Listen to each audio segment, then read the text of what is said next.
శ్రీ లక్ష్మీనరసింహ పరబ్రహ్మణే నమః.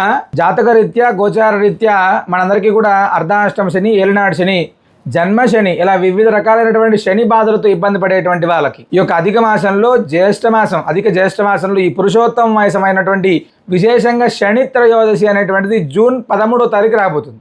ఇది అత్యంత విశేషమైనటువంటిది. ఎందుకంటే పురుషోత్తముని ఆరాధిస్తూనే మనకుండేటువంటి శనిగ్రహ బాధలు తొలగాలి అని చెప్పి ఆనాడు విశేషంగా స్వామివారి యొక్క శ్రీచరణాలను పట్టుకుంటే మనందరికీ కూడా జాతకంలో ఉన్నటువంటి ఏలినాటి శని, అర్ధాష్టమ శని, జన్మ శని ఇలా వివిధ రకాలైనటువంటి శని ప్రభావాలని కూడా తొలగడానికి అవకాశం ఉంటుంది. అవకాశం ఉన్నటువంటి ప్రతి ఒక్కరు కూడా ఎక్కడైనా శని త్రయోదశి ఉత్సవం జరుగుతుంటే, శని త్రయోదశికి సంబంధించినటువంటి తైలాభిషేకాలు జరుగుతుంటే ప్రత్యక్షంగా మీరు పాల్గొని మీ చేతులతోటే ఈ యొక్క శని త్రయోదశి దాంట్లో పాల్గొనండి.